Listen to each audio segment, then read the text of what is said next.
is a blessing in everything. Behind every moment of adversity in your life, there is a blessing and a lesson. Every moment of adversity has those two things.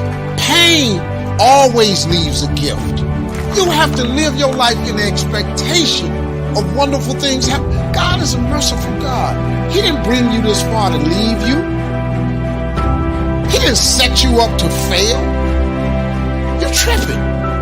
You're tripping, man. He only wants to progress his children. That's all he wants to do.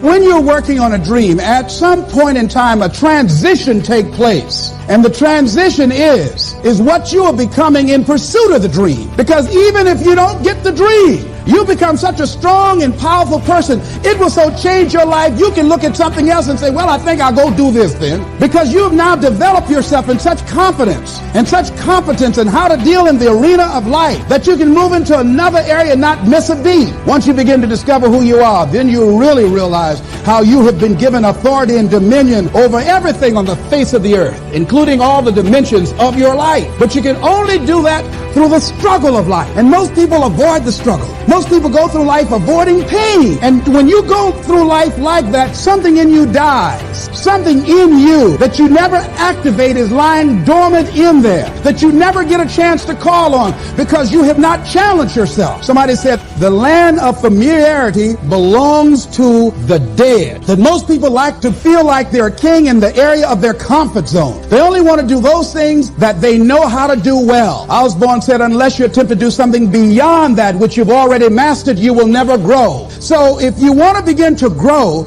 you've got to put something out here that you can't reach easily, that has got to make you stretch, got to make you jump for it, got to make you get back a little bit and dig in so that you can take a leap for it. And maybe you jump up there and you miss it and you skin your knees and you come back again and you bust your lip next time. But you keep on, and through that process, you learn how to leap higher. You start challenging yourself to dig deeper, and then you discover some things about you that you don't know right now. So when I don't see the point and I feel like my life is being dismantled, could it be that God's preparation comes packaged as pain? And maybe if you could see it that way, it wouldn't take the pain away, but it would give the pain a purpose. If you could see what you've been calling a failure really wasn't a failure, it was a foundation. See, it doesn't tell you when it shows up, I am your preparation. It doesn't hand you a syllabus. It doesn't give you a number 2 pencil or an elevation pen. I believe in this, the thing that you saw as a betrayal. What if you just decided, I'm not going to see it as a betrayal anymore? I'm even choosing to see Judas now as the instrument that got me to the cross, that got me to the place of my purpose. He's preparing me. He's preparing me. He was preparing me when I was alone. He was preparing me. We all go through things in life that don't make sense. A friend walked out of a relationship. The company's downsizing. They don't need us anymore. Or we were being our best. Then the pandemic hit. Business went down. Children can't go to school. Dreams are put on hold. Sometimes it feels like we're going backwards. It's easy to live frustrated and think, God, why is this happening? But we're not going to understand everything that happens. God's ways are not our ways. He can see things that we can't see. And just because it's not fair doesn't mean that God is not in control. Your steps are being ordered by the Lord. If He allowed it to happen, He's going to bring good out of it. He promises all things work together for your good. On its own, it may not be good. It wasn't fair. You're uncomfortable. But when it all comes together, you're going to see how it works to your advantage. The difficulty, the delay, the betrayal was all instrumental in you reaching your destiny. But none of us like bad breaks loss, delay. But without that difficulty, you couldn't become who you were created to be. It may look like a dead end, but really it's setting you up for promotion. That door closed so a bigger door could open. That person that left you, it was hurtful, but it wasn't just their choice. God moved them out of the way so He could bring someone better. Well, that struggle was difficult.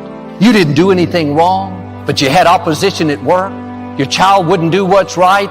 It wasn't fair, but what you couldn't see is it was growing you up, developing your character, getting you stronger, more confident, more determined. Without it, you wouldn't be prepared for the blessing, the increase, the new levels that are coming your way. You may not understand what you're going through. You could live worried, discouraged. Try a new approach. God, I don't understand it, but I trust you. I know you're in control. You're working all things for my good. So I'm not going to live upset. I'm going to stay in peace, knowing that you will get me to where I'm supposed to be. There will be times in life that you don't understand what God is doing. Things don't make sense.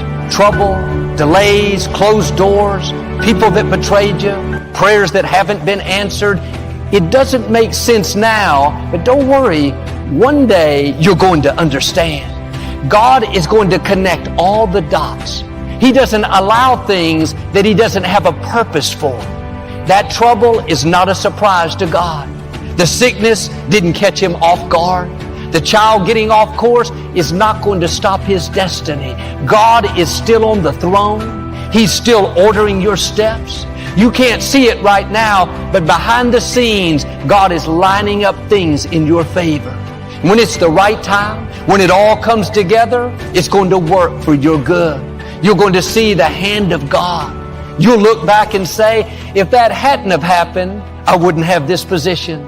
If that door hadn't have closed, I wouldn't have met this person. If I hadn't have gone through that difficulty, I wouldn't have stepped into this new level. Now, don't waste your time trying to figure everything out. There are some things you're not supposed to understand right now. We can't see the plan of God. We can't fathom how He does things. We think natural. He's supernatural. If you're always trying to figure it out, it's going to frustrate you. Instead of using that energy trying to understand what's happening, use it to thank God that He's working. Thank Him that He's fighting your battles. Thank Him that He's making your crooked places straight. Thank Him that you're surrounded with His favor. The Scripture says, God will work out His plan for your life. You don't have to work it out. You don't have to live frustrated over what's not happening, discouraged over disappointments. You're not doing life by yourself. The Creator of the universe is breathing in your direction. You keep honoring Him, and He'll open the right doors. He'll bring the right people. He'll turn negative situations around. He'll make things happen that you couldn't make happen. His plan for your life is much bigger than your own. If you're going to stay in faith, you have to learn to trust when you don't understand.